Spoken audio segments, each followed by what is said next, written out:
entonces con nuestra tercera sesión. Esta es una sesión interesante porque toca fibras, ¿no?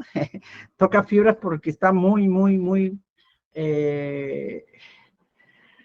sinérgico, digamos, con lo político, ¿no? Entonces, pero no de la política local, política partidaria o política la que nos abruma, sino de esa política global, ¿no? Entonces, esto es muy importante. Entonces, el enfoque E y B, colegas, para las bases del enfoque E y B, ¿no?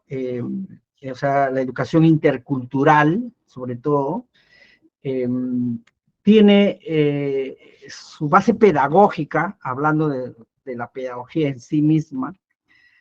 Desde mi punto de vista ya, yo la vinculo mucho con la pedagogía crítica, ¿no?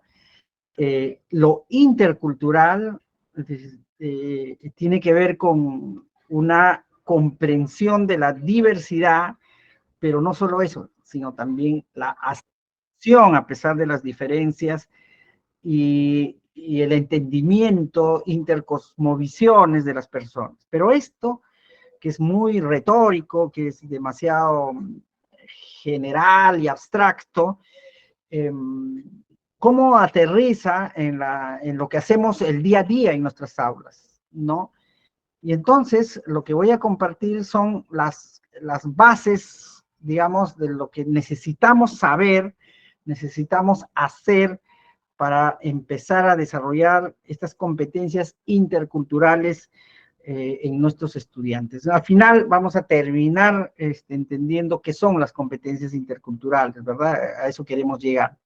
Pero empecemos dialogando o, digamos, reflexionando sobre todo de la pedagogía crítica. Que por cierto es, digamos, la pedagogía crítica es una posición, ¿verdad? Es una manera de entender la pedagogía, no es la única, ¿no? Pero la pedagogía crítica ha contribuido muchísimo en el entendimiento de lo holístico, el entendimiento de la pedagogía compleja, sobre todo, en el que es la base básicamente del STEAM, ¿no?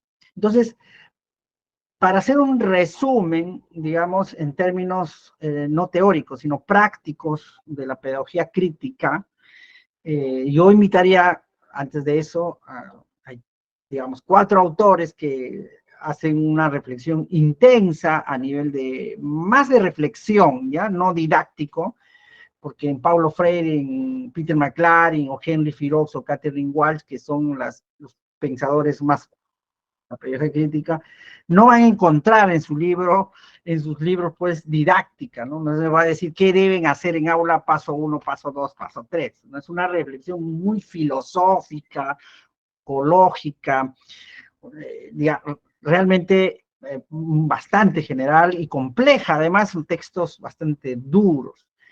Sin embargo, cuando uno va revisando a detalle, va encontrando luces muy claras y argumentos muy sólidos de cómo establecer una pedagogía real, compleja, liberadora, como decía Freire, pero sobre todo que va asentando en los estudiantes la autonomía y el pensamiento crítico, ¿no? En esas lecturas, en la cual los que desean podemos, hay muchas lecturas sobre eso, podemos compartir, vamos a compartir algunos libros en la plataforma, pero las bases por la cual es necesario establecer una pedagogía más pensada en la discusión y la deliberación. Entonces, para eso tenemos que entender digamos, un elemento sustancial, que es la contradicción. La contradicción, ¿no? En términos prácticos, ¿qué cosa es en la pedagogía crítica? La contradicción se revela a la transmisión, ¿no? Es decir, de transferir o transmitir conocimientos, por una parte, versus a la contradicción, digamos, al conflicto, a la deliberación, en 3 niveles fundamentales, que es algo que, digamos, con un grupo de investigadores planteamos, ¿no?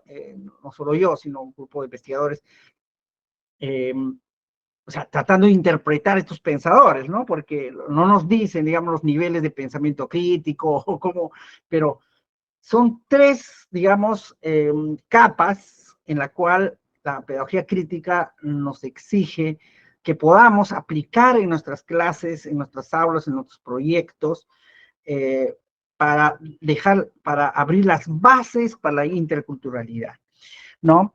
Y esto tiene que ver con la contradicción, es decir, enseñar, digamos, desarrollar pedagogía hoy, en estos tiempos, no es constatar, no es buscar la verdad, entre comillas, ¿no? Es cierto que teníamos que buscar la verdad, pero no es dar certezas al estudiante, sino más bien hacerlos dudar, ¿no?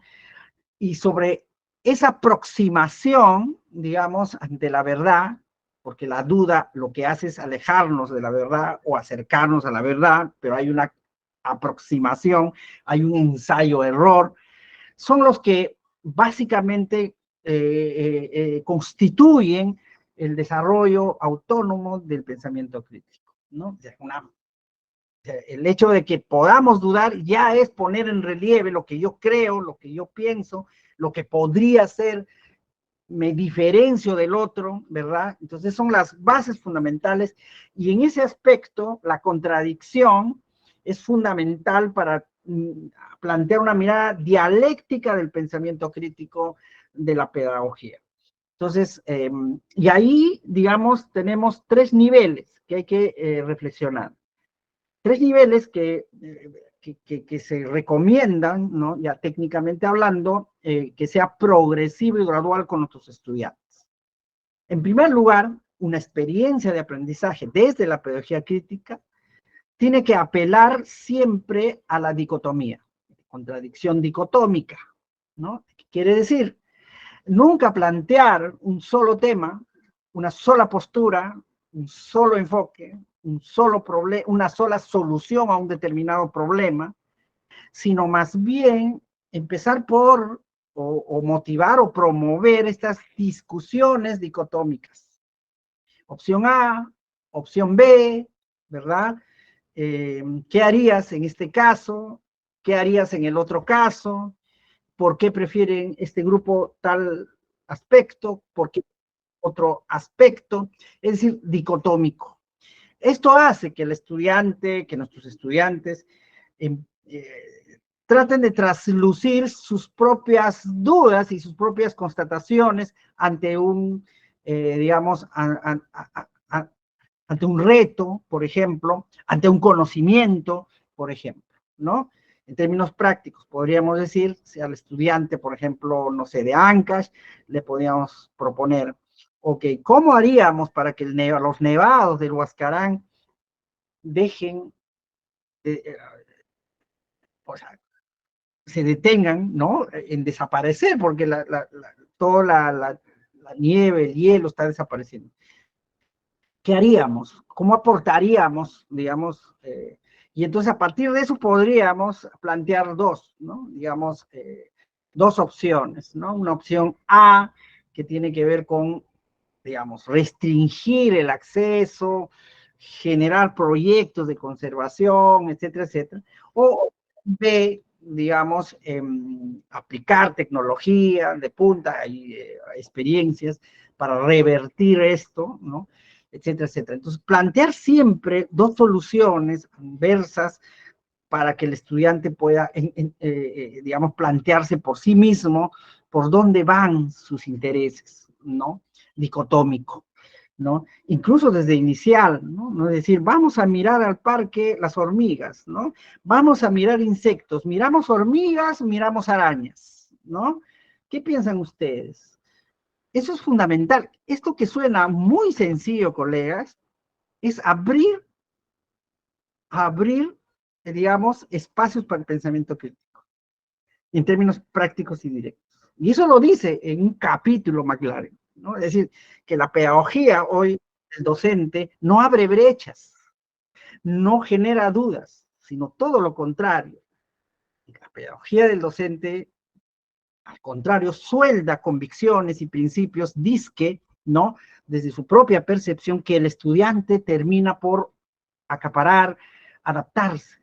Es justamente la pedagogía crítica donde dice, no, no estoy de acuerdo con eso, ¿no? Un momentito, profesor, ¿no? Entonces, el profesor se tiene que convertir en una fábrica de dudas y lo dicotómico es lo más fácil y lo más cercano que podemos hacer, ¿no? Entonces, eso primero. Cuando hablamos de pedagogía crítica, es siempre abordar el día a día desde lo dicotómico, ¿no? No hablar, digamos, en absoluto, ¿no? Sino en probabilidades, en opciones, para que sean los estudiantes que busquen digamos, los consensos, que busquen la verdad, no ustedes puedan transmitir la verdad, sino que los estudiantes, desde sus propias percepciones, en la deliberación, en el diálogo, porque cuando uno plantea un aspecto dicotómico, ya se mete en problemas, porque la clase ya cambia. Una cosa es dictar, ¿no? Transferir, copiar la pizarra, leer y marcar el texto, y otra es abrir el diálogo. Y eso cambia diametralmente nuestra pedagogía.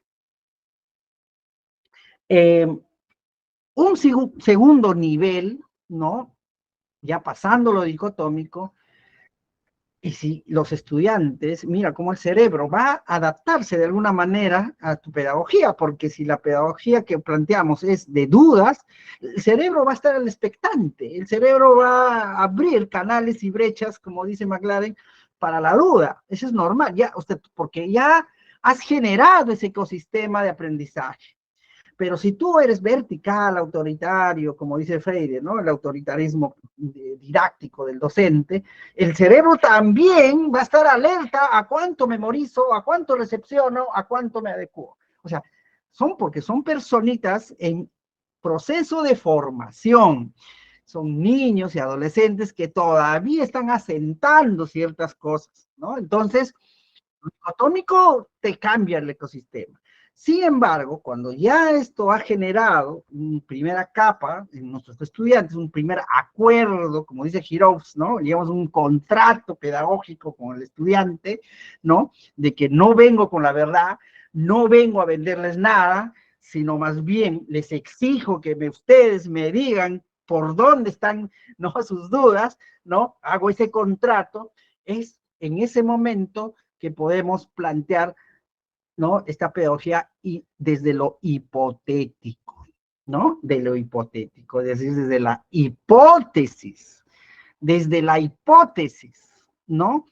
Es decir, ok, ¿qué pasaría si? Ok, te vas a la opción B, pero ¿qué pasaría si?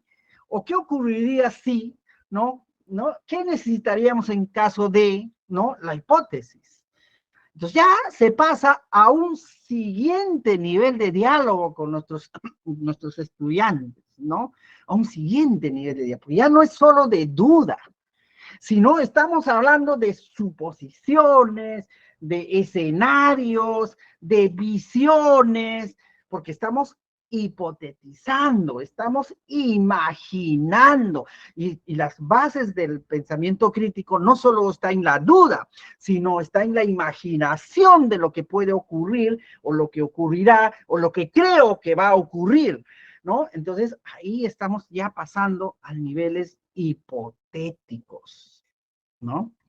Eso es lo que nos dice, pues, Catherine Walsh, ¿no? O sea, hacerlos imaginar no es hacerlos soñar, dice Catherine.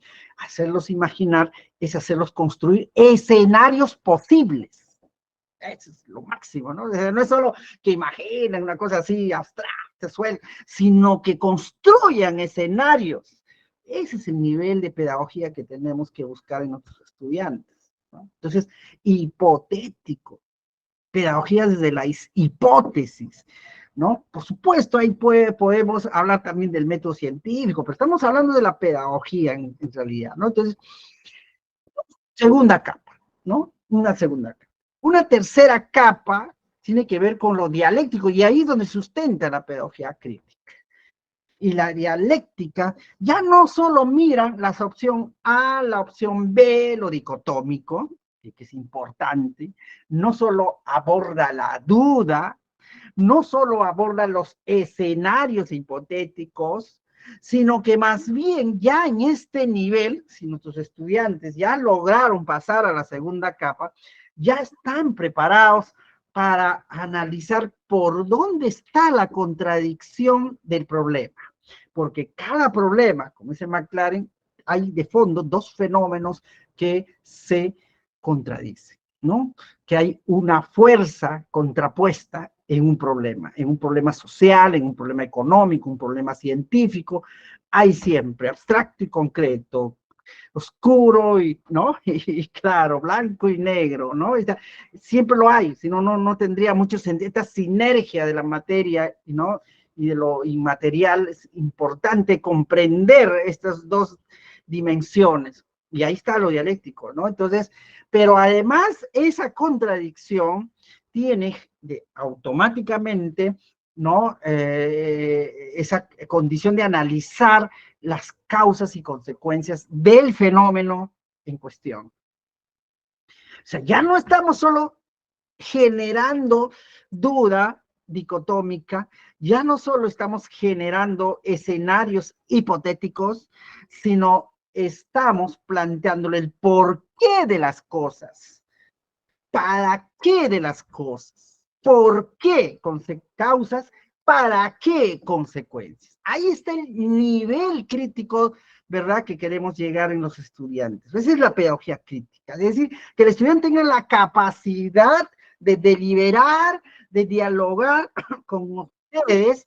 del por qué y el para qué de las cosas. Vamos a visitar unas hormigas en el parque, le decimos al inicial. ¿Pero por qué? ¿Por qué vamos a hacer eso? ¿Ah? ¿Por qué las hormigas es importante para esto? ¿No? ¿Ok? O por qué, corrigiéndome más didácticamente, ¿por qué las hormigas siempre están en filas? ¿Por qué? ¿Por qué están juntas? ¿A dónde está la contradicción ahí? Porque solas no pueden cargar un peso mayor a su peso, ¿no? A lo que pueden, pero juntas sí.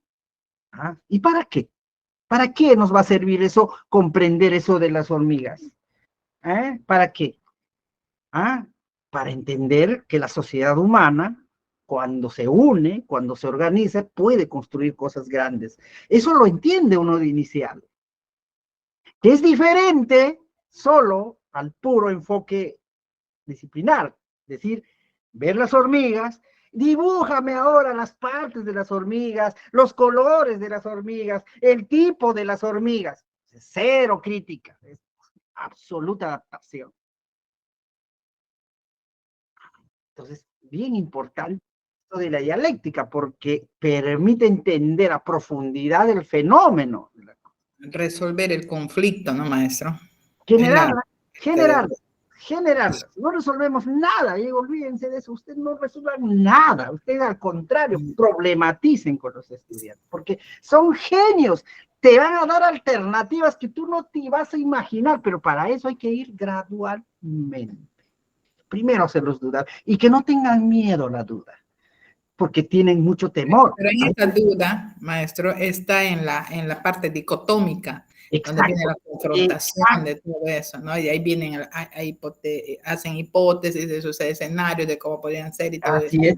En la parte dialéctica ya no viene esa confrontación de los dos para llegar a un fin, para conocer, por ejemplo, el por qué las hormigas van ya en línea. Es excelente. Exacto. Pero ¿sabe lo que pasa, maestros y maestras? Es que nuestros niños, hoy, nuestros adolescentes incluso, tienen miedo a dudar, tienen miedo a fallar, tienen miedo a plantear sus sueños, sus escenarios. ¿Y qué decir? No están preparados para entender el por qué y el para qué. Porque creen que ellos no son producto del saber, que todo tiene que venir del libro, ¿no? De los premios Nobel, del maestro. No tienen la posibilidad de aportar nada, entonces por tanto el profesor, la fracción dominante, hace que el estudiante simplemente anula estos tres niveles de pensamiento crítico. No son niveles de pensamiento crítico, ¿ya? Son capas pedagógicas que tenemos que aplicar para el pensamiento crítico, ¿ya? Eso es importante para el intercultural bilingüe, colegas. muy importante, porque si no entendemos esto, la teoría de intercultural bilingüe pasa a ser pues una cosa teórica, ¿no? O sea, digamos, una cosa dogmática, ¿no? Del debe ser. ¿Por qué es importante? Porque no todos, escuchen, ¿eh? Eso es importante, no todos tenemos las mismas dudas, porque las dudas están estrechamente ligadas a tu historia cultural. Por ejemplo, y ese es un ejemplo que alguien me dio, un docente aymara, la muerte, me dice, para los aymaras es distinto, profesor. Cuando tú hablas de la muerte desde el occidente, desde Lima, tu comprensión de la muerte es distinta a lo que comprende un chico aymara, una cultura originaria, es distinta. Tus dudas sobre la muerte, tus miedos son distintos a los miedos de este estudiante aymara.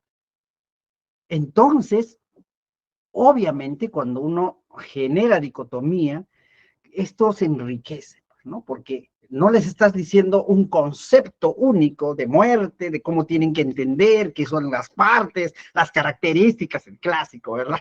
¿No? Sino más bien interpretar cómo cada uno están generando sus dudas en relación a una situación, ¿no? Y eso es cultural, no solo la muerte, la vida, el proyecto de vida, la conexión con la naturaleza es distinta en cada cultura. Y justamente ahí se basa justamente el predominio etnocentrista de la cultura, o sea, ¿no? Frente a los pensamientos más occidental. O sea, es muy importante esto para la interculturalidad, la EIB, es muy importante. Es como nuestros niños.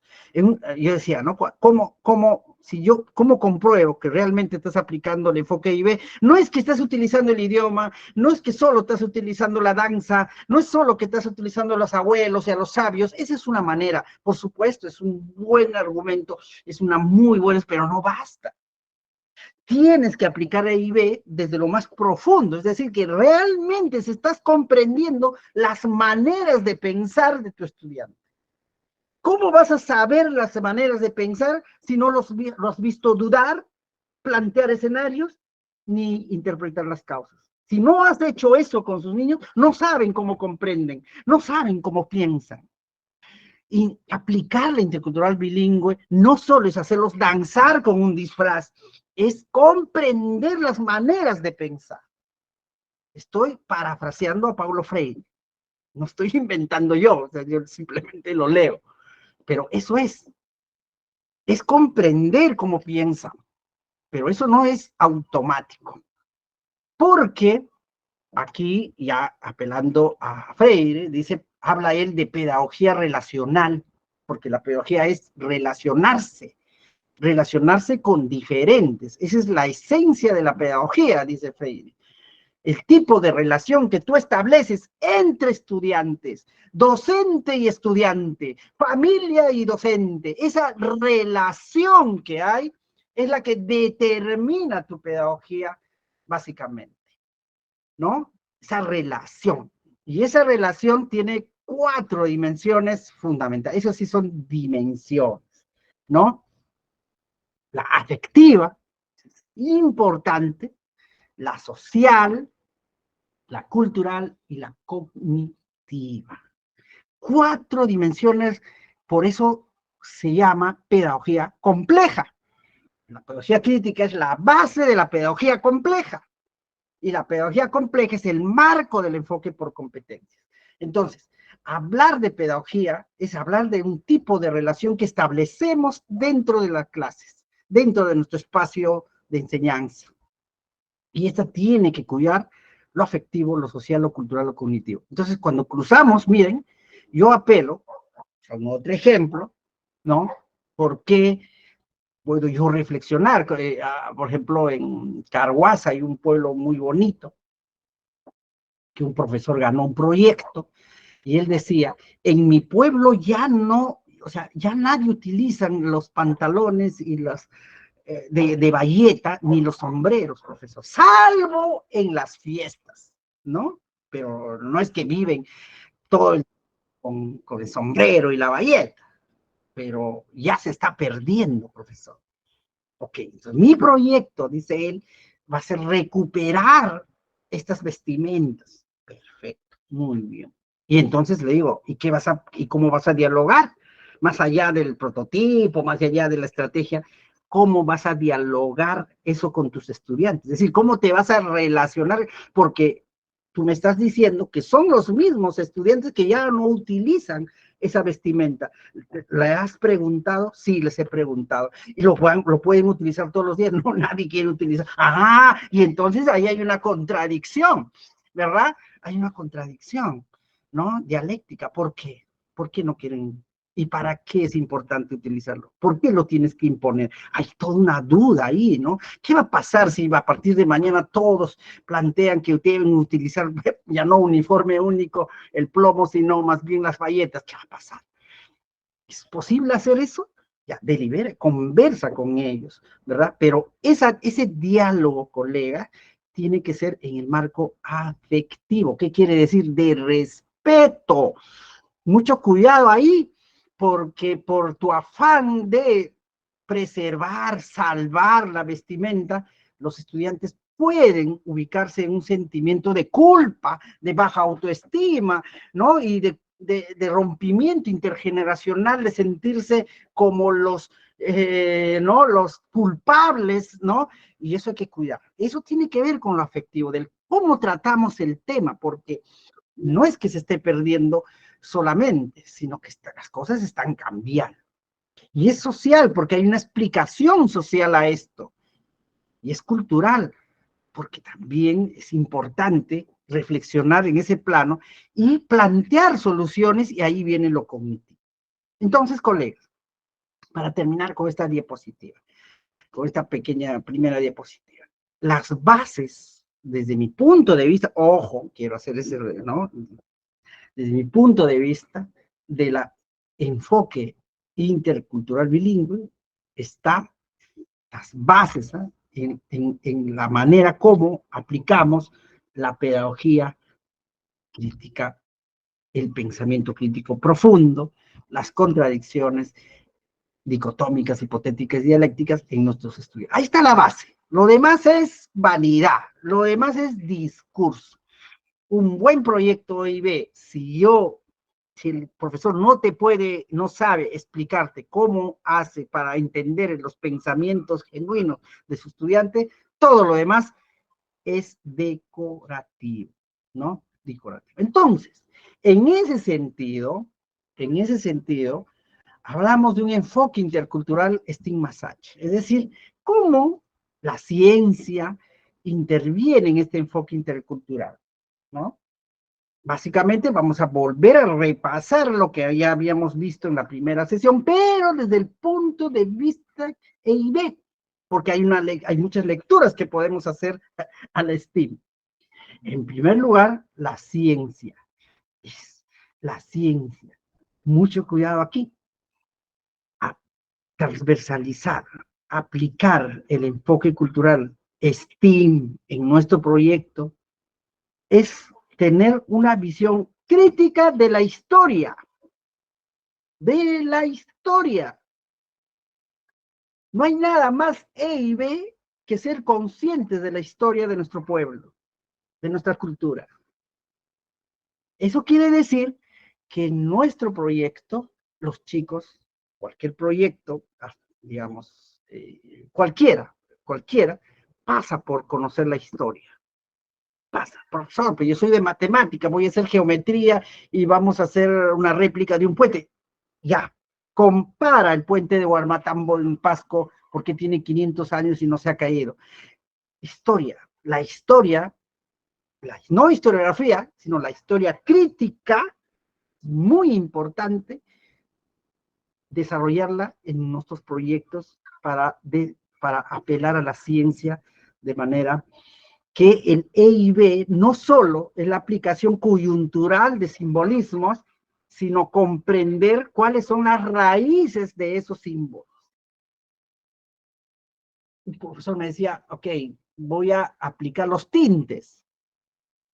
Los tintes, que son un proyecto IB, porque las mamás nos van a enseñar, yo voy a enseñar química, las mamás me van a decir cómo utiliza y combina los tintes.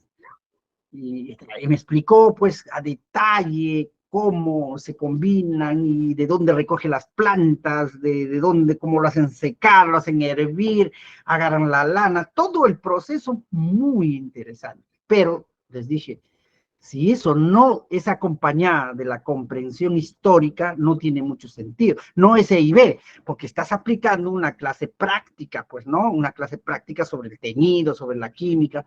Pero ¿cuándo es EIB? Cuando le da sentido histórico a eso. ¿Por qué utilizaban esas hierbas? ¿Por qué? ¿Te has preguntado por qué? ¿Cómo han descubierto?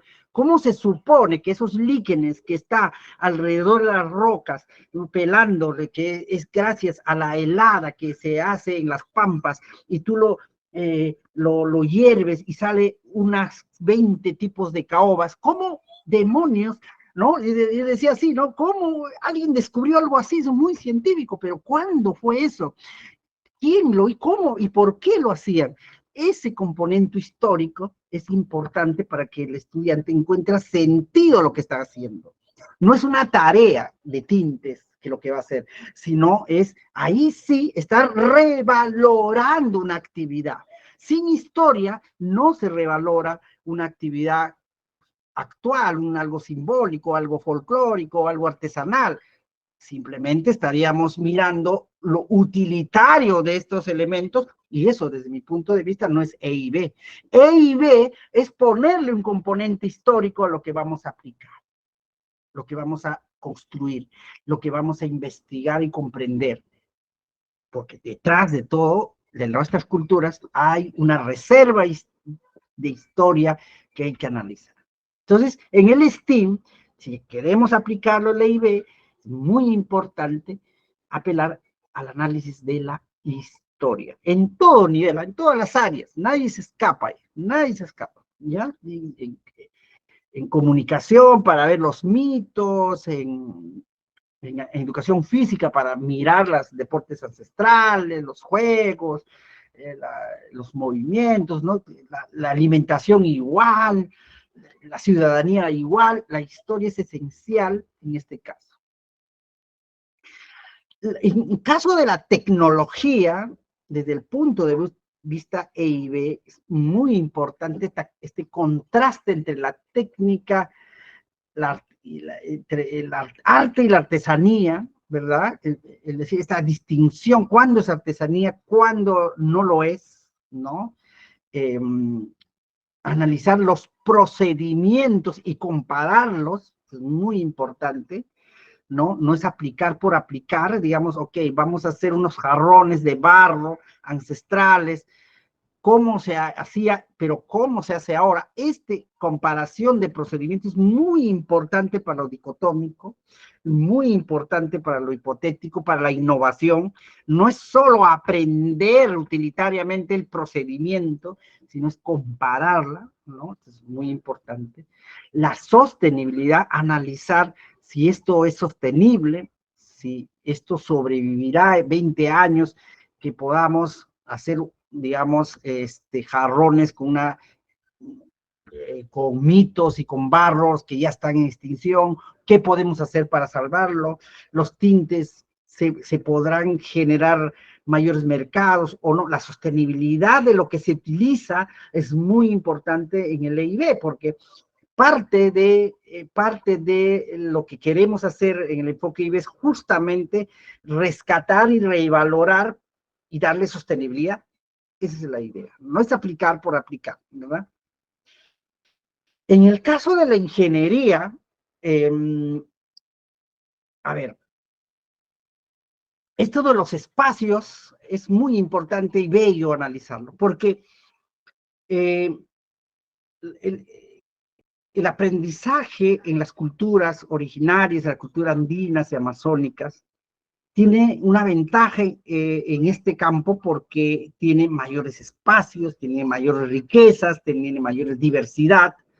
Sin embargo, hay una cosmovisión de los espacios, hay una cosmovisión de las estructuras tangibles. Por ejemplo, ¿no?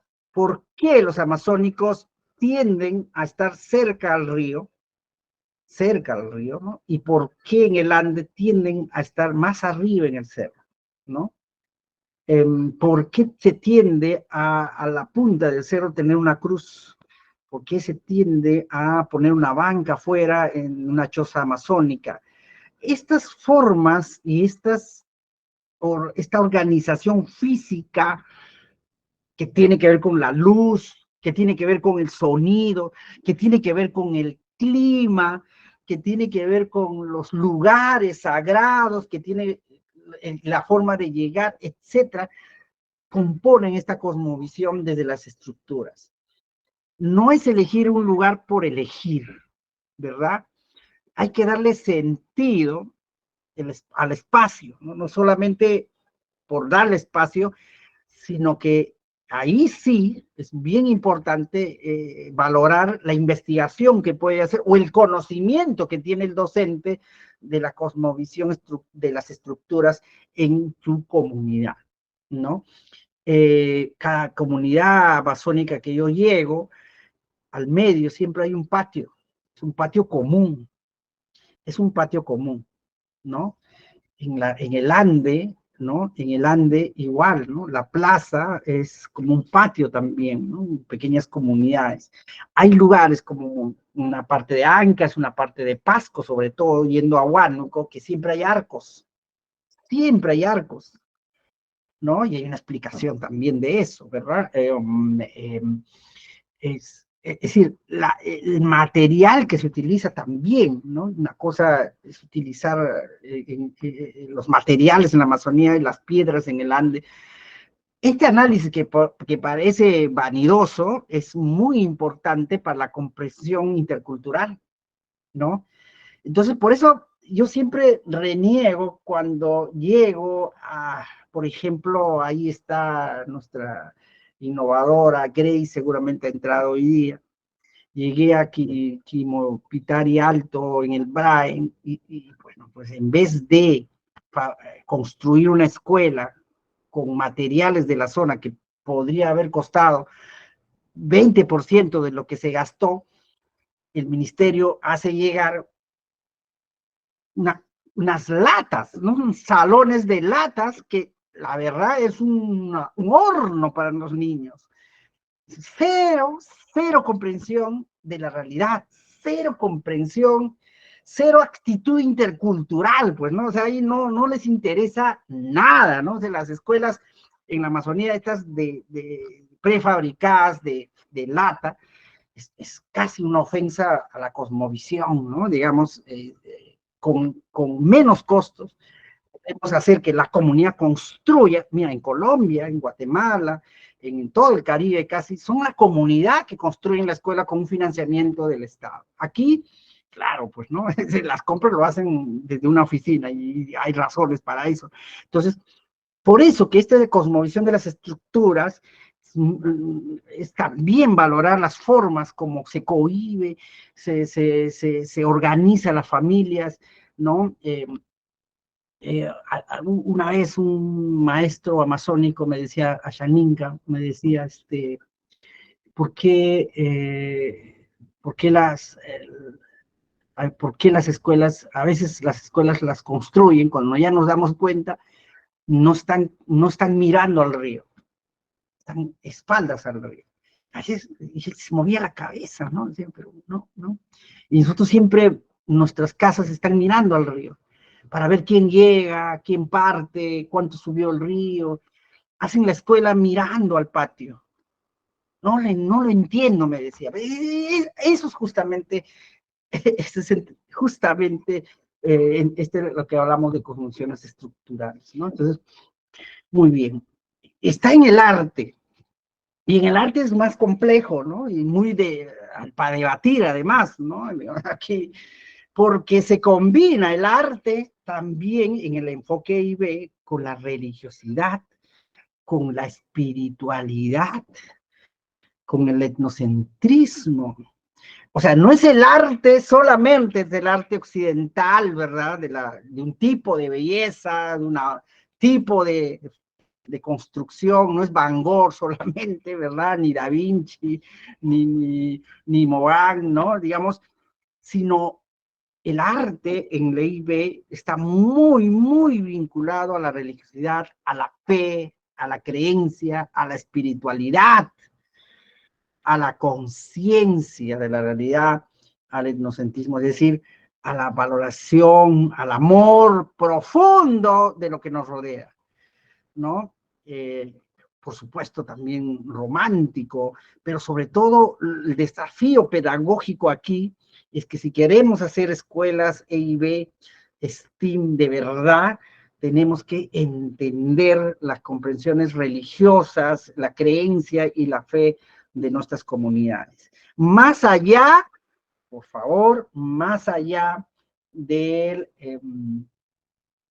de la actividad festiva relacionada a la religión, que dicho sea de paso, y ahí Tubino, y ahí un montón de autores peruanos que han escrito, son expertos en eso, incluso, y eso lo digo con mucha duda también, muchas de las festividades actuales ya se han alejado de las tradiciones reales de la religiosidad de sus comunidades, porque claro, como no puedo creer que en una comunidad donde se adora a la Pachamama, a la cruz, ¿no? Se hace toda una caminata en el mes de mayo y termina en un show de Grupo 5. No sé si eso tiene que ver con las tradiciones religiosas, culturales, no lo sé. Tal vez sí, tal vez culturales modernas, actuales, pero aquí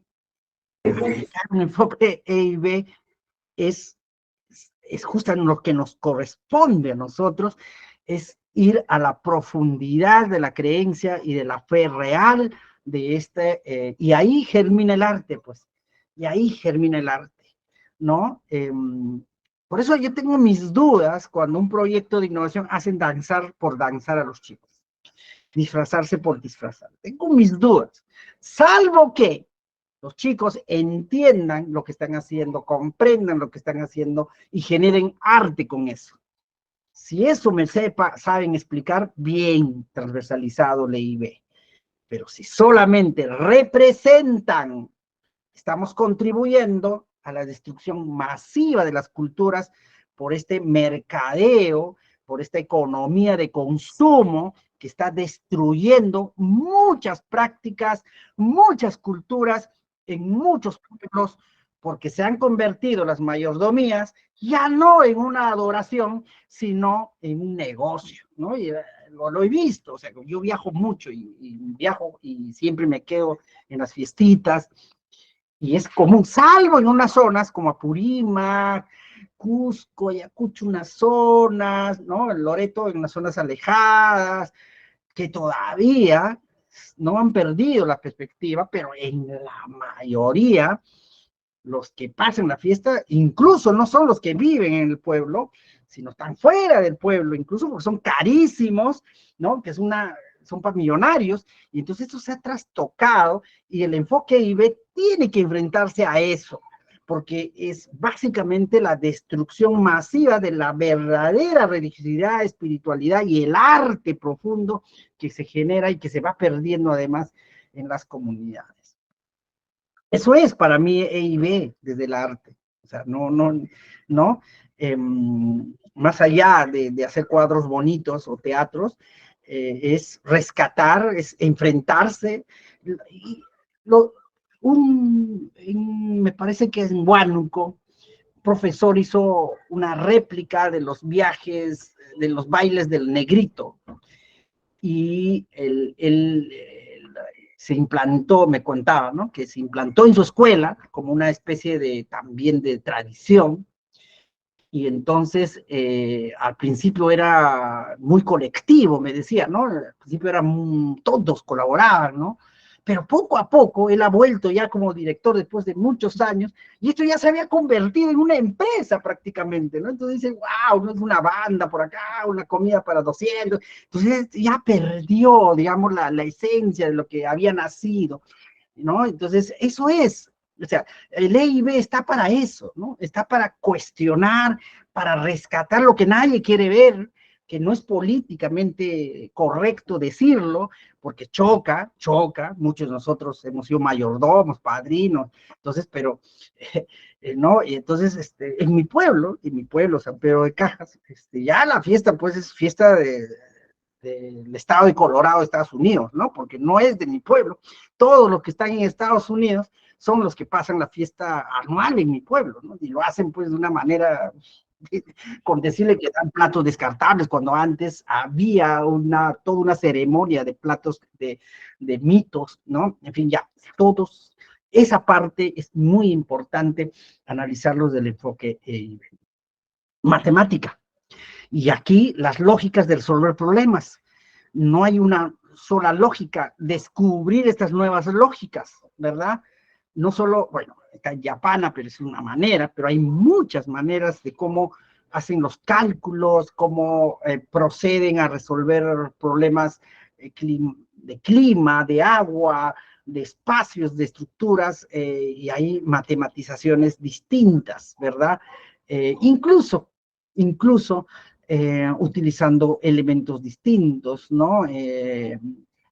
Muy poco se ha avanzado aquí, muy poco, ¿no? En Puno he visto, en la parte de Chucuito, en Pomata, he visto proyectos que han rescatado las matemáticas aymaras, digamos, utilizando nudos, utilizando maíz, y realmente calculaban cifras grandes, ¿no? Y esto era importante porque el estudiante, no tanto por lo que por una calculadora lo puede hacer más rápido, pero era importante porque el estudiante nunca se va a olvidar, digamos, y eso es radical para su desarrollo. Él entiende que no hay no hay una sola manera de comprender y de hacer matemática. Porque nos han vendido que hay una única manera, y no lo es. Cuando descubren otras maneras y otras entradas para resolver problemas, abres el bicho de la innovación, pierdes el miedo a lo complejo, amas la incertidumbre, porque ya tú dices, oye, pero si hay otras matemáticas, habrá también otras maneras de hacer las cosas, ¿no? Entonces, sí, de verdad, rompe las telarañas de la adaptación, y entender otras maneras de matematizar es fundamental para el estudiante. Entonces, ok, ¿qué es en el fondo? ¿Qué es lo que se va a plantear en este tiempo a partir de esto, ¿no? Digamos, entonces, la escuela no está respondiendo a los desafíos interculturales, ni en la ciencia, ni en la tecnología, ni en la matemática, ni en la ingeniería. Estamos haciendo cosquillas al problema, ¿verdad? Solo simbolizando, tratando de generar elementos muy superficiales, y no yendo a fondo estas comprensiones profundas de la cosmovisión, etcétera, etcétera. ¿Por qué es importante la IB desde el punto de vista más global? Edgar Morin y Philip Pernaut son dos autores de la pedagogía compleja. Toman esto como base, la pedagogía crítica que acabamos de ver, toman esto como base para plantear la pedagogía compleja, que es la otra base de la intercultural bilingüe. Y en la pedagogía compleja hay un saber, de los 7 saberes que Edgar Morin plantea, hay un saber que se llama identidad terrenal, que es un saber importante, que son la base de la EIB global, básicamente. ¿Y qué dice en resumen Edgar Morin sobre la identidad terrenal? Aquí ya nos desafía, ¿no? Porque Lo que acabamos de hablar es más mirar a esto de valorar, rescatar, salvar lo local, ¿no? O sea, lo que nos rodea, nuestra comunidad, etcétera, etcétera. Pero Edgar Morin nos plantea ya una mirada más global del problema, ¿no? Tal como suena, del problema. Y él dice que, si bien es cierto, y es una palabra que me encanta, el ser humano, digamos, se ha desarrollado en una diáspora planetaria. ¿Qué quiere decir? Que nos hemos distribuido por todo el planeta con costumbres diferentes, ya sea por el clima, ya sea por la historia, como los judíos, como las migraciones a América ¿no? desde el norte de Europa, etcétera, desde la historia de Asia. Nos hemos distribuido, y la distribución, o sea, esta distribución, por decir de una forma, ha generado muchas culturas. La cultura responde a la historia, pues, ¿no? Siempre apelamos a eso. Entonces, por los recursos que tiene, todo eso implica la cultura. Pero, dice Morán, o sea, esta es una realidad, es decir, que estamos distribuidos en el planeta de tal manera que nos hace diferente por X razones, climático, historia y todo, la guerra, todo nos han constituido de manera distinta. No somos iguales. Sin embargo, y ahí está lo dialéctico, dice Morán, que a pesar que muchos científicos hace 100 años todavía mantenían la idea de que hay superioridad de raza, se ha demostrado, y hay mucha evidencia, que no hay quiebre genético. ¿Qué quiere decir? Que si bien es cierto, somos diferentes en costumbres, en comida, en color, en el cabello, en la talla, en el baile, si bien es cierto, somos distintos y apelamos a defender, en el fondo somos lo mismo. En el fondo, todos podemos desarrollar el potencial que hemos llegado hasta ahora, todos. Los que no han podido desarrollar o determinada cultura es por condiciones, no es otra cosa, ¿no? No existe evidencia científica que diga que la raza blanca es más inteligente que la raza negra, que la raza judía es más inteligente que la raza andina. No existe. Somos exactamente lo mismo genéticamente, ¿no? En términos de capacidad y competencias, ¿no? O sea, yo, bueno, conozco Silicon Valley, y hay genios en Google, en Facebook, hindúes, chinos, morenos, hay latinos, también alemanes, hay norteamericanos. O sea, el color de la piel, los ojos, no tienen nada que ver con la inteligencia. Y esto que parece tan retórico nuevamente es fundamental para la identidad terrenal. ¿Qué quiere decir? Que en el fondo somos lo mismo. Que en el fondo, muy en el fondo, somos hermanos. Sentimos lo mismo, sentimos el miedo, tenemos miedo a la muerte, queremos el éxito, etcétera, etcétera. En el fondo tenemos esos deseos, tenemos esos desprendimientos, tenemos la capacidad de ser malo, capacidad de ser bueno. O sea, podemos entonces comprender al otro. No es que no podemos comprender al otro, podemos hacerlo. Pero por supuesto, no es tan fácil ni automático, porque además, si bien es cierto, somos iguales en el fondo, también somos distintos.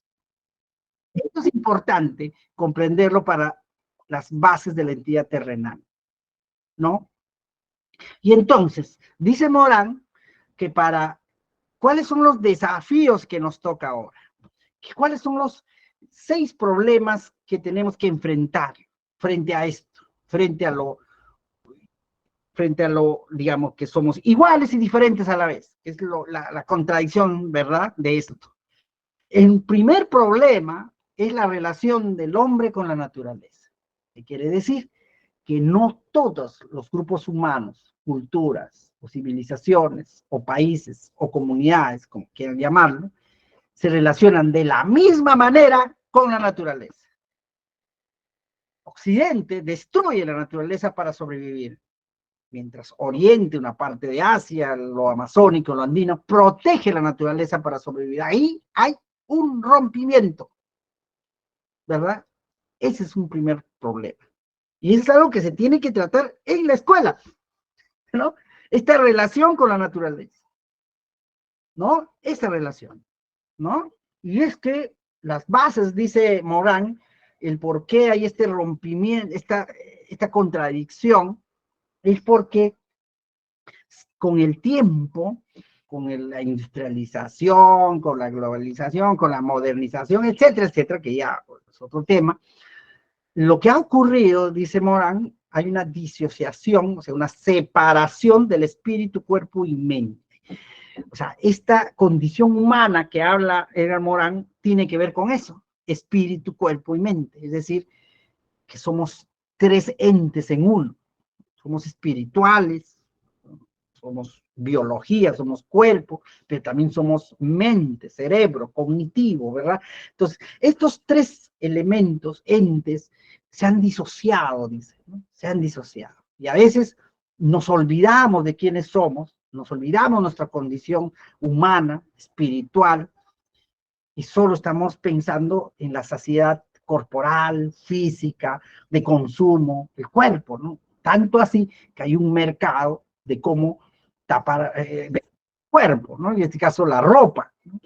Es increíble lo que más ha sufrido y lo que más se ha recuperado en la pandemia es la ropa. ¿Cuánto gastamos en ropa? Es increíble. La verdad, y que eso significa lo mucho que somos en esencia superficiales, ¿no? Entonces, pero también se han desprendido la mente con el cuerpo, ¿no? Esta capa, se ha desvalorizado la capacidad mental, académica, del saber, y se ha materializado todo, ¿no? Entonces, esta disociación ha hecho que se tenga desprecio de la naturaleza, ¿no? ¿Qué voy a hacer yo, pues, así? Yo voy a cambiar de ropa cada semana, cada mes, cada temporada. Si todo hecho está hecho con petróleo, con químicos, no importa, me veo bien, yo me veo bien, ¿no? Voy a consumir plástico, chatarra, y no importa el mar, ¿por qué me importa el mar, no? Entonces, esta disociación es que ha generado esta relación distinta entre el hombre y la naturaleza, ¿no? Hay un segundo problema, que es la conciencia planetaria, ¿no? Y tiene que ver con lo que ya está ocurriendo, ¿no? La destrucción de los ecosistemas, esto de saber estar en el mundo. A veces es increíble cómo nos focalizamos solo en nuestra comunidad cuando nos desconectamos a veces del mundo, cuando sabemos que muchos de los problemas que ocurren en nuestra comunidad tienen conexión directa con lo que está pasando en el mundo, ¿no? Y no se toma conciencia planetaria de esto, ¿no? Se mira de manera específica un problema, ¿no? De la basura, ya las 5R, solo estamos mirando la basura, pero no estamos analizando las razones, digamos, los vectores el cual origina, en realidad, la industrialización, etcétera, que también son parte de las causas. Las guerras, esto de la conciencia planetaria, que nos va a costar todavía, y es una urgencia construirlos desde las escuelas, hoy están siendo destruidas por las guerras, guerras de Medio Oriente, guerras en Rusia, ¿verdad? En el norte de Asia, guerras. Mira, ahora, recién hay un incidente entre Ecuador y México, México y Perú, ¿no? Ecuador y Perú, ¿no? Venezuela con América Latina, Cuba. Entonces, eso hace que no nos sintamos parte de una entidad terrenal, sino todo lo contrario. Vemos a veces a algunos países como enemigos, ¿no? Y esto destruye ecosistemas, pues, porque el ecosistema no tiene países, ¿no? El ecosistema cruza los territorios, cruza. Entonces, tratar el ecosistema por partes no tiene mucho sentido, ¿no? Entonces, este es un problema de conciencia planetaria. La identidad y la conciencia, ¿no? ¿Qué tanto estamos desarrollando la conciencia? Esto de sobre todo que tiene que ver con la resistencia y muerte ecológica. Es muy importante, dice Morán, que en los últimos 50 años se han generado movimientos ecologistas, y eso es algo bueno, es una buena noticia, ¿no? Pero además es un riesgo, ¿no? Es un riesgo porque se convierte en una moda, y hay que saber tomar conciencia de esto para que este movimiento recobre o genere sus verdaderos, cumpla actividades que vayan con sus verdaderos propósitos, ¿no? El otro elemento habla de la sostenibilidad planetaria, ¿no? Y tiene que ver con que en la escuela no enseñar de manera individual, no apelar del aprendizaje individual, sino colectiva, que son las bases de un sentimiento planetario, ¿no? Si yo no aprendo del otro, ni con el otro, ni para el otro, y me cuesta comprender cómo hacer eso, bien difícil que podamos tener conciencia planetaria, ¿no? Un aprendizaje a lo largo de la vida, no una escuela que solo forma para el examen de admisión, para la profesión, sino una escuela que va formando para la vida, y pero sobre todo intergeneracional, de transmisión de saberes, de conocimientos, mirando la ODS, dice muy bien Edgar Morin en esto, ¿no? Una quinta, problema, este sentimiento de tierra y patria, ¿no? Que el vínculo con la biosfera y el resto de los seres, de los cambios que está pasando el planeta, ¿no? Las radicalizaciones en los climas, ocurren, como dice Peronao, pero nadie se indigna. Es normal, ¿no? Si hace mucho frío, bueno, ponte chompa, ¿no? Si hace mucho calor, bueno, tómate una gaseosa, pero nadie es consciente del problema. O sea, nadie está saliendo a protestar, ni a organizarse, ni a investigar, digamos, que ya, pues normal, ¿no? Es bien increíble cómo invertimos muy poco en la comprensión del problema, porque, por ejemplo, es bien interesante esto, la inversión en Perú para el niño costero ha sido muy alto en el norte del Perú, Piura, Chiclayo, Lambayeque, se han hecho descolmatación en los ríos. Pero, como claro, pues en ciencia somos pues un país chicha, sin evidencias, sin análisis, sin monitoreo, pues, no hay plata pues para los entes científicos en el Perú, ¿no? Toda la lluvia se fueron en la Amazonía, en Chanchamayo, en Junín, en Pasco, y todo colapsó. Nadie, o sea, La Plata, hay ríos bien descolmatados y los ríos secos, ¿no? O sea, lo que ha servido es para que los alcaldes pues hagan su negocio ahí, ¿no? Entonces, increíble, ¿no? Increíble cómo le tomamos conciencia al problema, ¿no? Y bueno, y finalmente al buen vivir, ¿no? Buen vivir desde el concepto de valorar a las culturas ancestrales. Increíble, hay un video de un no sé, un colombiano, me parece que es, que va a Japón, y hace muchos años, por este asunto de de las películas japonesas, dibujos animados, que era fanático, y él contaba que lo que más le sorprendía en Japón era que en la medida que más años tienen, más te respetan, ¿no? Un abuelo, digamos, de 80, 90, es casi como una deidad en Japón, es realmente respetado. Eso se está perdiendo, ¿no? Aquí es todo lo contrario. Llegar a la tercera edad es básicamente condenarse al olvido, ¿no? Y eso tiene que ver con el buen vivir, ¿no? No es el vivir bien solamente, sino es saber vivir toda la vida con dignidad, ¿no? Básicamente. Y todo eso, obviamente, se encierra en las competencias interculturales que ya vimos en la primera sesión. Lo que ¿qué tenemos que lograr transversalizando el enfoque IB? Que nuestros estudiantes tengan la capacidad de funcionar en diferentes entornos culturales. Eso va a ocurrir si hemos logrado este sentimiento terrenal, conciencia ecológica, etcétera, etcétera. Esto no es más que la capacidad que tienen nuestros chicos y chicas a las circunstancias cambiantes, porque las culturas están cambiando, ¿no? ¿Verdad? Y al mismo tiempo detectan nuevos contextos, nuevas culturas, ¿no? Entonces, estas competencias interculturales, en síntesis, tienen que ver con 4 conciencias, dice Morán. La conciencia antropológica, es decir, entender nuestra condición humana, de quiénes somos, ¿verdad? Y ahí que tenemos a 2 antropólogas que nos podrían explicar mucho mejor esto, ¿no? Conciencia antropológica, ¿no? Nuestra condición real, humana, de lo que somos capaces de salvar vidas, pero también somos capaces de volvernos asesinos, asesinas. Esta condición de deber y derecho, ¿no? De potencial, de fortaleza y limitaciones, es muy importante, ¿no? Y nuestra relación con los demás, nuestra relación histórica, etcétera, etcétera. Conciencia ecológica, ¿no? Que realmente no, por decir, para no ir a lo muy general, que nuestros estudiantes se preocupen de verdad cuando un colegio esté sucio, ¿no? Dentro de los colegios, de cada 10, 9 están sucios.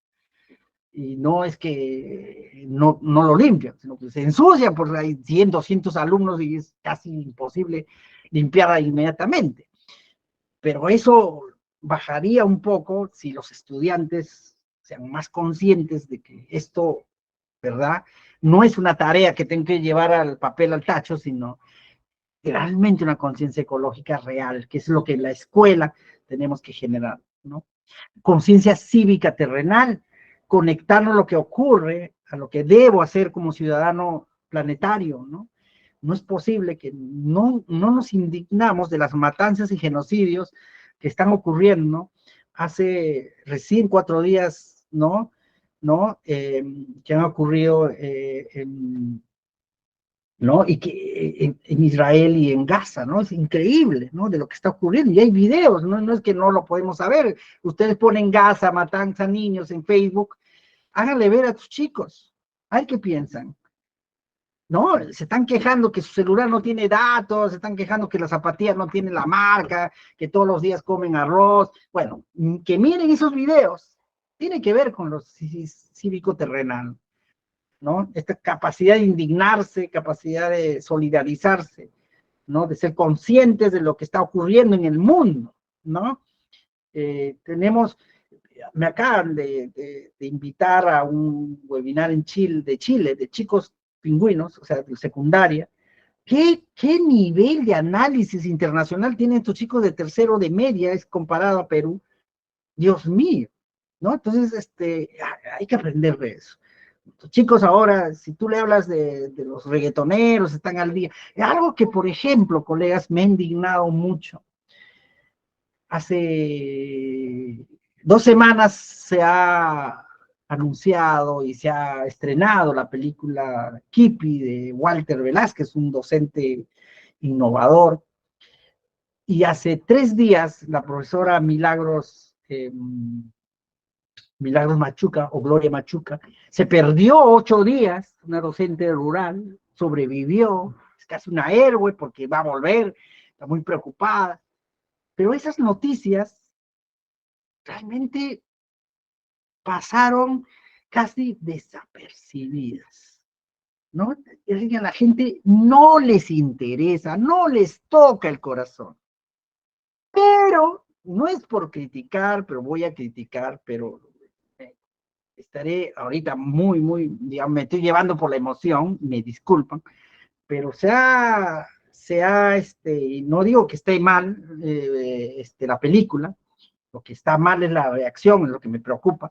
Se acaba de estrenar La vida de la Chola Chabuca, ¿no? Entonces, realmente es masivo, ¿no? O sea, es increíble, está en todo el Perú, toda la gente se moviliza para ver La vida de Chola Chabuca. Casi Chola Chabuca hablaba en la mañana que se desmayó por firmar tantos autógrafos, realmente las salas están copadas. Yo digo, ¿qué tiene Chola Chabuca que no tienen estos maestros? No es que Chola Chabuca es el problema, sino por qué ignoramos a maestros como Walter o Gloria Machuca, ¿no? Realmente, ¿qué está pasando? Y eso tiene que ver con la conciencia cívico-terrenal. Esa es la verdadera intercultural bilingüe, digamos. ¿Por qué? Porque no es solo, pues, encerrarme en mi capullo comunal, sino ser consciente de lo que está ocurriendo interculturalmente, ¿no? Tiene que ver eso, ¿no? Y la conciencia espiritual. Conciencia espiritual, sobre todo, en la escuela en concreto, consolidar estos espacios para construir un proyecto de vida, ¿no? Un proyecto de vida, reflexiones profundas, pero sobre todo que puedan ser ciudadanos de fe, de creencias, más allá de la religión, de la religiosidad, pero sobre todo seres humanos que vayan concibiendo el mundo más allá de lo material, ¿no? Finalmente, las competencias interculturales nos van a permitir avanzar en la noción tierra-patria, que es lo que queremos. No somos seres de una nación o cultura en particular, somos cohabitantes de un planeta, sobre todo eso. Más allá de nuestra cultura, más allá de nuestro país, somos cohabitantes de un planeta, el único quizás existente en el universo. No existe evidencia que exista un planeta habitado. Y según científicos, bueno, ya es todo un debate, es casi imposible que las condiciones y coincidencias que han hecho que el planeta Tierra exista pueda ocurrir nuevamente en otro universo en el mismo tiempo. Quizás hace miles de años habrá existido. Así que no somos, tenemos que ser conscientes que esta noción de tierra y patria es cuidar el único hogar que tenemos. Las competencias interculturales es apelar a un mundo confederado, ¿no? Que debe ser policéntrico y acéntrico, es decir, que no solo dependamos de los países desarrollados, de un tipo de economía, de un tipo de pensamiento, hay maneras distintas de pensar, de producir, etcétera, etcétera, ¿no? Y salvar la unidad humana y salvar la diversidad humana, la unidad humana, como decíamos al inicio, ¿no? Como decíamos al inicio, colegas, ¿no? Esto de acá. Somos diáspora planetaria, pero sin quiebre genético. Es decir, somos, de alguna manera, distintos, pero somos en el fondo iguales. Esa es la esencia de lo intercultural. Distinguir nuestras diferencias, nuestra diversidad, pero en el fondo, pensamos y sentimos lo mismo por este planeta y por la vida en general. Muy bien, colegas, esto es lo que vamos a hacer. Voy a compartir el muro. ¿Qué vamos a hacer en el muro? A ver, un ratito, vamos a ir al muro. Antes de las preguntas, vamos a estar el módulo 1, sesión 3. Vamos a mirar 2 videos de Fidel Tubino, ¿no? El maestro Fidel Tubino, experto en interculturalidad, ¿no? Cada uno dura 5 minutos, no es muy largo, colegas. Y vamos a compartir en la tarea 2 preguntas, ¿no? Vamos a compartir desde nuestra labor profesional, luego de ver los videos, o personal, ¿no? Sobre una experiencia intercultural, desde el punto de vista que hemos conversado, ¿no? ¿Qué experiencia intercultural nos puedes compartir, ¿no? Y luego reflexiona sobre esta frase, ¿no? La diáspora planetaria. ¿Qué es para ustedes eso? Buscan en internet, miren videos, etcétera, etcétera, ¿ya? Entonces es muy interesante, ¿ya? La diáspora planetaria. ¿Qué es? ¿No? ¿Qué es? ¿Qué entienden ustedes de eso? ¿No? No se olviden, ¿no? No se olviden que en cada módulo yo voy revisando y voy anclando. ¿Qué quiere decir? Por ejemplo, en la sesión 1, módulo 1, aquí yo ya he marcado, acá ya no se puede escribir, ¿no? Digamos, este ya no se puede mover porque yo ya lo protegí, ¿no? Igual acá, por ejemplo, ya está protegido, acá está protegido, acá ya está protegido, y si hay uno nuevo, lo voy a ubicar, ¿no? Hay algunos que escriben acá, pero como sé que es de otra fecha, lo traslado acá, así que no hay problema con eso. Entonces, así que, colegas, miren el video, reflexionen y respondan esas preguntas. Bueno, vamos ahora a volver. No sé si hay alguna pregunta, alguna participación, colegas. ¿Alguna pregunta, colegas?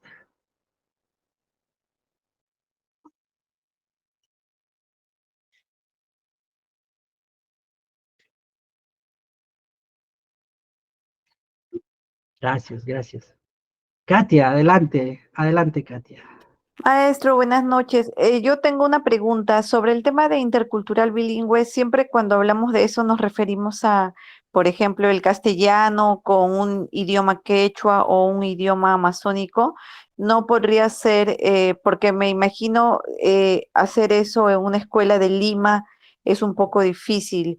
¿Puede ser intercultural bilingüe si considero castellano y el idioma extranjero también o no? Pero mejor, porque estás ayudándonos a mirar una visión más planetaria, pues es mucho mejor. No nos miren solo su comunidad, su localidad, colegas. Mira, un proyecto interesante, sí, un momentito, Maricita.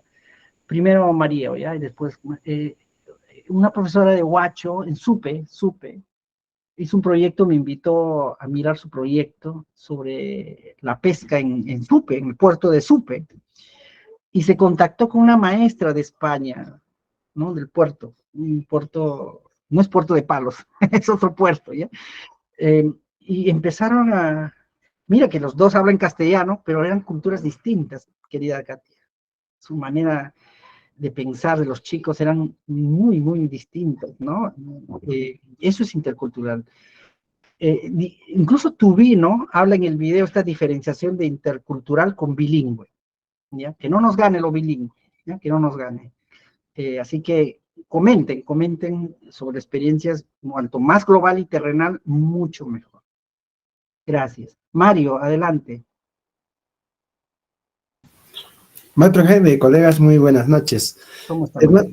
Sí, muy interesante el tema de la interculturalidad. Maestro, solamente era en temas de las tareas, ¿no? En el muro, particularmente no pude ingresar y justamente minutos antes, o bueno, me dieron asesoramiento para poder subir al muro y ya pude ingresar, entonces seguro que estaré regularizando las tranquilo. de las 3 sesiones. Así es, sí. Ahí está el 22, claro que cuanto más antes mejor, los puntajes son un poquito más, pero la idea es, lee lo que los colegas también están participando, maestro, ¿no? Esa es la idea, ¿ya? Es un muro para compartir. Excelente, Gracias. Gracias, maestro Jaime. Dime, María. Bien, buenas noches, maestro. Realmente me quedo muy asombrado cada vez que aprendo, cada clase aprendo más, se abre mi mente, pero hoy recordé a mis inicios, a mi primer año, cuando me inicié en la ruralidad, en la frontera con Brasil y Colombia, en el trapecio amazónico. Sí, bacán. He volado hasta el año 1992, ¿no? Cuando fui a trabajar en una institución en misma línea de frontera y estuve con mis niños, era unidocente. ¿Y cuál fue el muro con el que yo me choqué y que lo tengo grabado y que gracias a lo que me marcó esa fecha, yo aprendí otro idioma, pero era el extranjero, ¿no? Yo entré a mi aula, grupo de niños así tímidos, silencios, pero cuando me empezaron a hablar era en portugués. Estaba en el Perú, pero yo decía, ¿qué? Y me hablan en portugués. ¿Y qué me marcó? Cuando una niña me decía, yo puedo dormir ya, ¿no? Yo digo, ¿qué me está diciendo? ¿Qué quiere, no? Y empezó a llorar. Vos no acredita, yo quiero mi ya, me decía, ¿no? Y yo decía, vos no acredita. Y yo así, medio desesperada, salía afuera a buscar qué quería la niña, ¿no? Y no habían padres que pasaban en ese momento. Entonces un niño viendo que ella lloraba, yo le ofrecía esto, le ofrecía el otro, que ella me decía que no, se agachaba y lloraba y lloraba. No, vos no acredita. Entonces un niño viene y me dice, profesora, y yo le digo, dime, Michelle quiere ir al baño, me dice, ¿no? Yo corrí con ella al baño, ¿no? Corrí. Eso me llevó a mí y así, y me dio cuenta que la mayoría de mis niños falaban portugués. Era portugués. Y yo estaba como que ellos me miraban, ¿no? Todos así medio asombrados porque llegaba una maestra que venía de la ciudad y que no conocía esos idiomas. Había una zona que se llamaba Villa Bariciño en Islandia, que eran puros brasileros. y vivían al frente en Brasil, bebía un bote que les traía y les llevaba, ¿no? Entonces eso me llevó a mí a tener que aprender el portugués por ellos, ¿no? A visitarles en su casa y todo el mundo hablaba y compraba. En esos tiempos no era el real, era el cruzeiro, ¿no? A tener que cambiar mi moneda, aprender a manejar esa moneda y a visitarles así y empezar a hablar, porque todo el mundo hablaba en portugués. Yo decía, estoy en el Perú, pero tengo que hablar el idioma del frente, ¿no? Porque estaban acostumbrados. Entonces, esa alineación cultural que había de pegarnos a la otra cultura, ¿no? Y nuestra cultura estaba siendo relegada, ¿no? Incluso en las actuaciones que hacíamos se bailaban danzas brasileras. Era muy poco que danzábamos danzas peruanas porque vivían en Brasil. Claro, claro. Viajaban en el Perú y con maestros peruanos. Entonces, una experiencia, es mi primera experiencia que tuve cuando fui maestra. Muy bien, Maricita, muy bien. Eso realmente es intercultural, de 3 países incluso.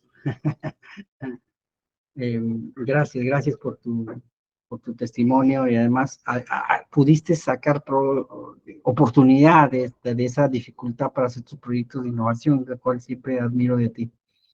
¿Alguien más, colegas? ¿Alguien más? ¿Alguien más, colegas? Voy a compartir, mientras van pensando, esa experiencia lo puedo poner. Por supuesto, claro que sí, ayudaría muchísimo. Yo pensaba que solamente interculturalidad de nuestro país, ¿no? Pero cuando estoy viendo esta diáspora planetaria es general, ¿no? Sí, la interculturalidad es mucho más que, como dice muy bien Katia, entre 2 idiomas, ¿no? Es mucho más que eso. Yo siempre exijo a los proyectos interculturales que sean mucho más globales, planetarios, ¿no? Hace poco se ha terminado, por ejemplo, el campeonato de comunidades amazónicas de fútbol, que se realizó en Brasil, ¿no? Fueron un equipo de acá, de Ecuador, de Colombia, y cómo el fútbol hizo conectar a estas comunidades, a sus jóvenes, sobre todo porque fue campeonato de vóley y fútbol de jóvenes en Brasil. Y la organizadora, una amiga mía, me decía, aquí no se vivió fútbol, me dice, aquí se vivió una experiencia intercultural, no te imaginas, increíble. ¿Por qué no podemos conectar a estas culturas y enriquecerse entre ellas? No están solos. Muchas de las comunidades llanicas y pibas se parecen mucho a lo que hay en Colombia y en Brasil. Es increíble, hay bases que los unen, ¿no? Lo mismo en Cusco cuando hay estos campeonatos andinos, ¿no? Huancavelica, Ayacucho de jóvenes, que hay una startup interesante en Cusco, ayudados por franceses. También igual, ¿no? O sea, no es el fútbol lo que interesa ahí, sino cómo los jóvenes se sienten, o sea, uno se siente identificado de su zona, de su hogar, de su comunidad, cuando está frente al diferente, pues, ¿no? Cuando está afuera. Ahí donde uno empieza a valorar. Todos ustedes han empezado, docentes rurales, a valorar más su lugar, su familia, su casa, su pueblo, cuando han estado fuera, ¿no? Cuando uno sale del país, por ejemplo, es increíble el sentimiento de patria que hay, ¿no? Recuerdo una vez cuando estaba caminando por Nueva York, en una esquina, un chico pelucón, ¿no? Que no era de peruano, incluso era ecuatoriano, estaba pidiendo plata y tenía una quena y empezó a tocar el cóndor pasa. Ustedes no saben, después de estar aislado, ¿no? Un poco marginado, porque uno cuando sale al Perú es un poco excluido, escuchar el cóndor pasa en una ciudad te conmueve, ¿no? Te desarma, te destruye totalmente. Y ahí está el sentimiento espiritual del sentido de pertenencia, de país, pero que eso es lo que tenemos que apelar a nuestros estudiantes, ¿no? Que conozcan, que se enfrenten, que se relacionan, y ahí es donde van a revalorar lo que son, ¿no? Básicamente. Adelante, Grecia, adelante, y después Didier. Maestro Jaime, muy buenas noches. Maestros presentes, de verdad para mí todo esto es algo nuevo, una experiencia maravillosa, maestro Jaime, usted siempre inspirando a ser mejores personas. Y mi experiencia para mí fue cuando trabajé en San José de Anampiari, con dos idiomas diferentes, que es el quechua y el ayánica. Bueno, de verdad, yo no estaba tan enraizada con el enfoque intercultural. Y es un desafío muy grande porque yo siempre digo, aprendo y lo pongo en práctica. Entonces aquí el que me ha ayudado siempre han sido mis sabios, mis sabias, que 2 veces a la semana era quechua y 3 veces a la semana era xánica por la demanda de estudiantes que tenía. Y de verdad, hablar de interculturalidad me llena de fortaleza y decir que hoy en día se toma en cuenta esos niños que debemos valorar y que muchos de los docentes de verdad desconocen. Y qué bueno que estemos aquí más de 80 participantes, que llevemos y alcemos la voz por los derechos de los niños que les corresponde y sobre todo respetar sus saberes, sus cosmovisiones, desde su contexto trabajar con proyectos de alto impacto. Esa es mi experiencia, maestro, de verdad es maravilloso haber trabajado con niños quechohablantes, como a la vez también ayánicas. Muchas gracias. Qué hermoso, Grecia. Compártelo en el muro, compártelo, detallen, cuéntenlo. Esas historias son hermosas. De tu valía. Y lo que más me sorprende de ti es cómo tú eres de estas maestras que han descubierto sus raíces para enseñar. Uno cuando va saliendo de su comunidad, va trasladándose a otras ciudades, se desconecta sobre todo sus raíces, es obvio. Vuelves a la ruralidad y tú has empezado a redescubrir tu cultura ayánica, paternal, y esto te ha permitido convertir en una fortaleza para ti, y eso valoro mucho de ti, y no, y tu innovación es algo que tú has desaprendido, ¿no? Has desaprendido, pero también has redescubierto tus raíces para darle un sentido a tu pedagogía. Qué bueno, Grecia, compártelo, muy hermoso, muy hermoso. Adelante, Didier.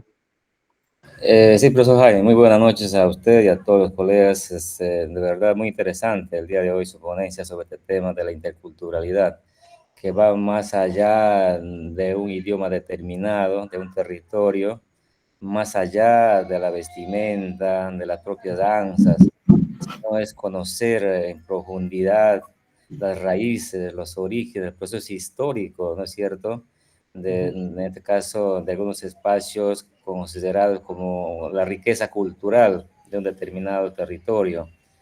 Y también, profesor Jaime, conocer la propia naturaleza. Por ejemplo, acá en la provincia del Dorado, muchos conocedores de las plantas medicinales saben en qué mes, en qué luna o fase de la luna es oportuno extraer la resina para curar ciertas enfermedades, ciertas dolencias, y en fin, una infinidad de saberes ancestrales que amerita conocer con profundidad, con mucho criterio, con mucho análisis para poder decir, esto sí es de verdad no una cuestión intercultural y no lo superficial que se lo viene viendo o tocando hasta la fecha. Creo yo, profesor Jaime, desde nuestras instituciones educativas, aunque lo dice el propio ministerio, el enfoque intercultural, pero lo tocamos así, digamos, rápidamente o por cumplimiento nada más. No le damos ese toque con con un enfoque crítico, como usted nos manifiesta el día de hoy, ¿no? Creo que esa es una ardua tarea que nos corresponde hacer. Y como también, profesor Jaime, hay docentes que de verdad superficialmente miran el tema y manifiestan. Yo soy docente de una institución educativa de la zona urbana, no tengo por qué tratar nada del tema intercultural. Legalmente deja mucho que desear colegas que piensan o tienen ese pensamiento, ese ideal, más que todo por no tocar de repente con mucho realismo y como tal. Eso, profesor Jaime, quería comentarle y muchas gracias por la oportunidad. Muy buenas noches. Gracias, Didier, exactamente. Y lo que realmente pasa en el Perú es que tenemos políticas de la intercultural bilingüe, pero no tenemos un plan. No tenemos un plan de implementación, no tenemos orientaciones específicas. Entonces, cada uno trata de hacer lo que cree que uno cree que es la intercultural bilingüe, de los más básicos, ¿no? Y lo otro que creo que es importante, nos dice Didier, es cuanto más urbano es, más intercultural es. Estamos viviendo la migración más grande de nuestra historia, que son los venezolanos. Nunca antes, en tan tiempo tan corto, habían migrado tanto. Y hay sectores en Lima que ya tienen una cultura venezolana peruana, ¿no? Entonces, pero eso es importante analizarlo, ¿no? Eso es importante. Lo otro que me parece también bueno rescatar es el rol del Estado, ¿no? El de la OGEL, el ADRE, para generar sistemas basados desde lo intercultural, ¿no? O sea, y ahí Tubí, ¿no? En el video nos habla cómo la gestión tiene que también responder a una gestión intercultural.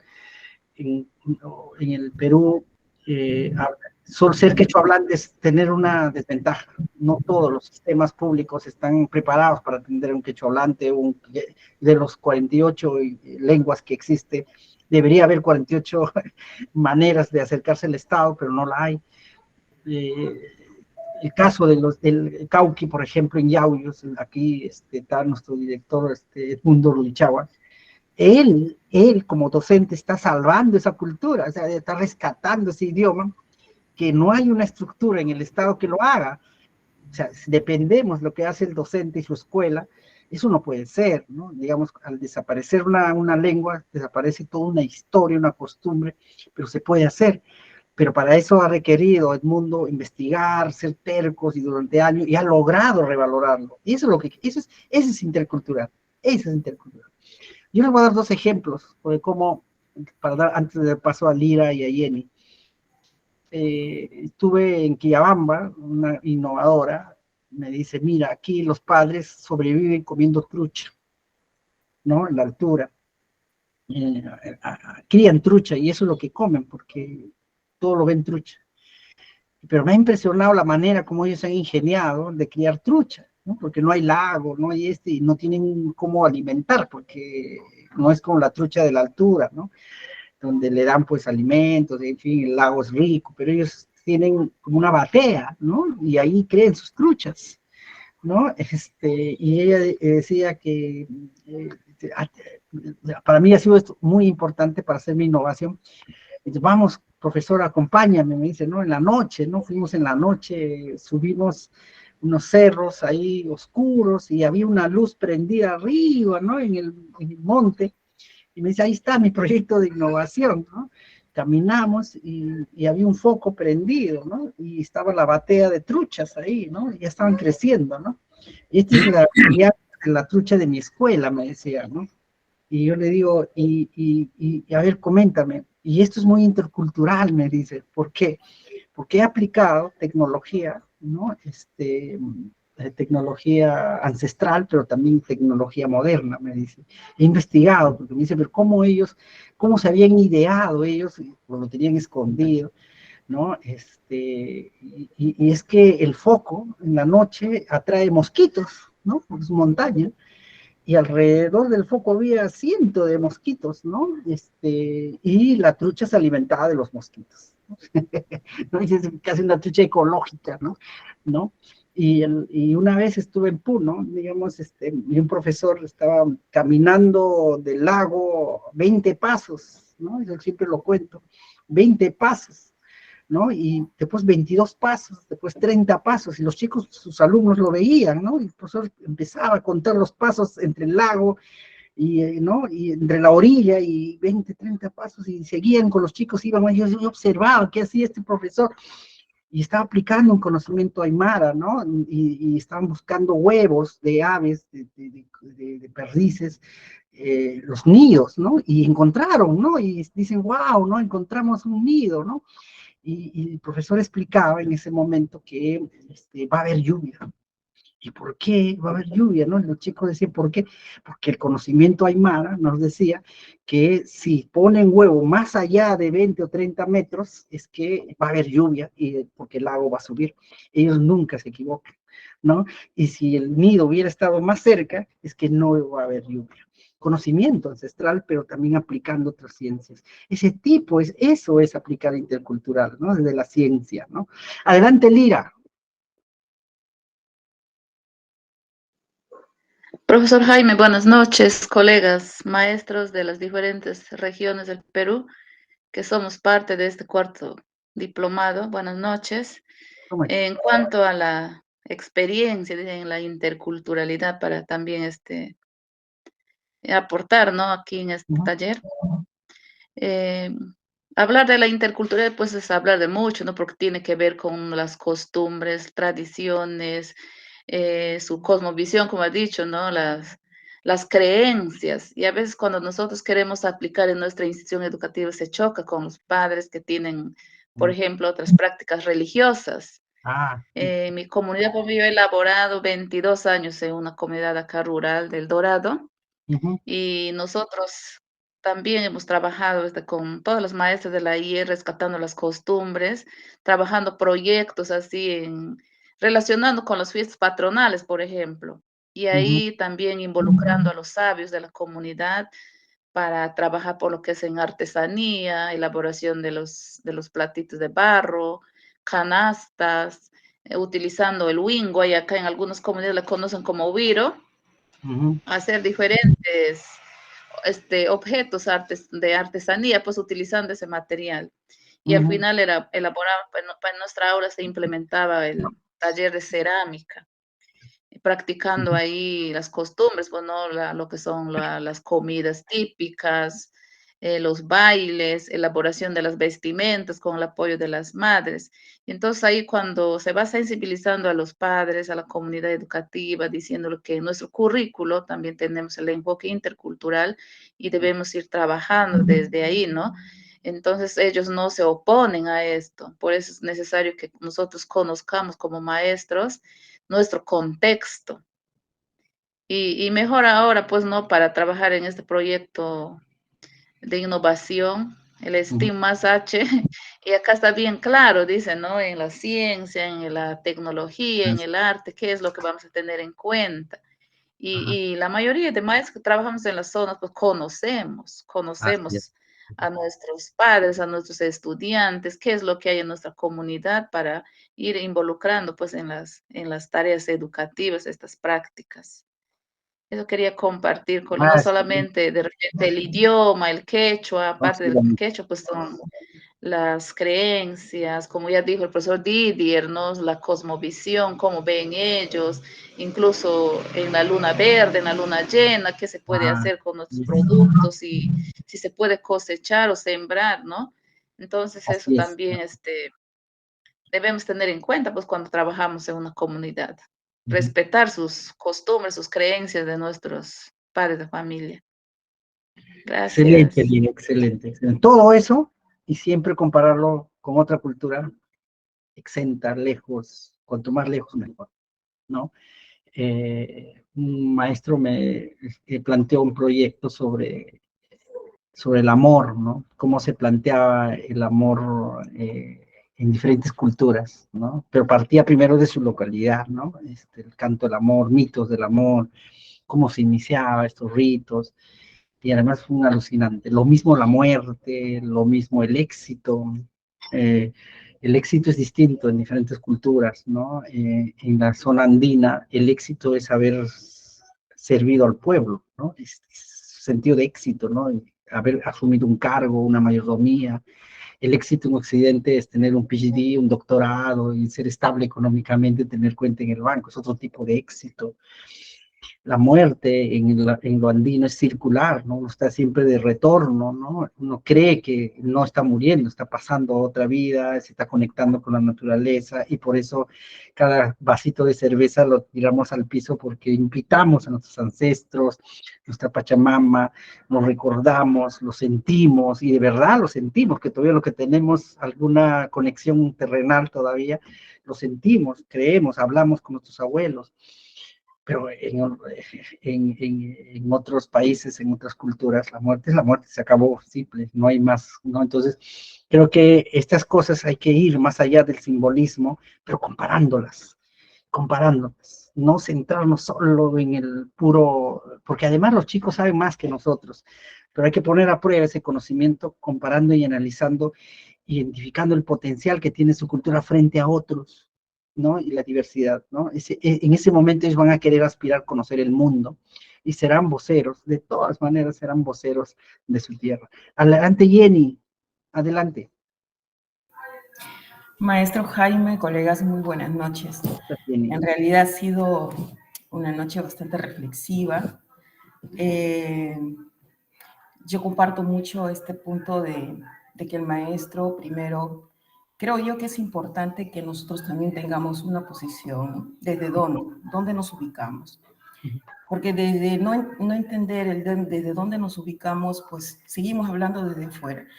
Por eso considero que yo he tenido la oportunidad y la suerte de haber retornado a mi querido Ayacucho, después de haber de repente recibido formación acá en Lima, y he recorrido Ayacucho en 20 años, más de 20 años, ahora ya reasignada acá en Lima. Sin embargo, como bien usted dice, la interculturalidad para secundaria básicamente no está claro, inclusive desde el Ministerio de Educación. Primaria ha avanzado bastante, igual inicial, pero secundaria. Pero pese a ello, considero que los maestros y maestras vienen haciendo grandes esfuerzos justamente por ubicar, primero porque hemos entendido que nuestros estudiantes tienen que posicionarse también, conocer su cultura. Lamentablemente en nuestros pueblos se están desmantelando nuestra cultura, como bien usted dice, ¿no? Lo estamos destruyendo. Pero parte de las experiencias yo he podido ver que un maestro puede despertar y que la escuela, abriéndose hacia la comunidad, sí sean evangélicos, al final despiertan, no sé de dónde, pero ahí está, al final, cuando tiene que ver un tema con lo suyo. Yo recuerdo mucho este tema del agua, que con usted, no sé si me recuerda, allá en Ayacucho, había una comunidad, pues como en todas partes, ¿no? Por este cambio climático veníamos sufriendo la escasez de agua. Mi pueblo era un pueblo que cultiva maíz, pero resulta de que las producciones cada vez es menos. Los alcaldes seguían asfaltando canales, seguían construyendo reservorios, hablando y soñando sobre el riego tecnificado, pero cada vez más los ojos de agua se secaban. Entonces, este punto llevó a que hagamos un inventariado de los ojos de agua, qué estaba pasando en las punas, pero a la vez también lo que usted dice, ¿no? Mirar qué se está haciendo en los otros pueblos con respecto al agua. Y eso nos llevó a conocer a las hermanas Machaca y su proyecto de crianza de agua, pero a su vez también entender esas otras formas de concebir, interpretar el agua, entender el agua desde los pueblos amazónicos, por ejemplo. Claro. Entonces, aquí el diálogo de saberes, ¿no? Para justamente plantear, ¿no? cómo estos conocimientos se pueden enriquecer para responder a este gran desafío desde la escuela. Ha sido realmente desafiante, maestro. Ha movilizado la participación de padres, y repito, entre ellos muchos evangélicos. El tema de la espiritualidad es algo que se está abandonando en nuestros pueblos. Sí se está folclorizando por un tema de turismo, por un tema de etcétera. Ese sentir, esa esencia, esa conexión, esa vinculación con la madre tierra. Hablando del agua, yo tuve una bonita experiencia que por iniciativa misma de los estudiantes, junto con algunos ancianos que mucho tiempo vivían en las punas y ellos, porque ya son ancianos, están abandonando las punas, tuve la oportunidad de conocer a uno y él ha enseñado cómo era y qué se entendía el agua chuncho. Entonces, el agua, ¿qué había pasado en el ojo principal del agua de esta comunidad, que es el Ñauimayo, Ñaucucho le llamamos? Ahí los ingenieros habían metido cemento, según ellos, para que el agua no se esparza, no se desperdicie. Y en un proyecto de Pronamach habían distribuido eucaliptos así al azar, sin dar la orientación técnica. Claro. Hicieron los comuneros, en los lugares donde hay más humedad, instalaron los que se hicieron. Entonces habían dos cosas que se llegó al análisis, ¿no? Y justamente ahí el sabio intervino y dijo, en quechua, en su lengua, los de afuera han venido porque saben y creen que saben todo, pero no saben que este agua es chuncha. Ahora se ha ido hacia la otra comunidad y explicó por qué. Hay todo un entendimiento que desde el otro lado no lo van a entender, ¿no?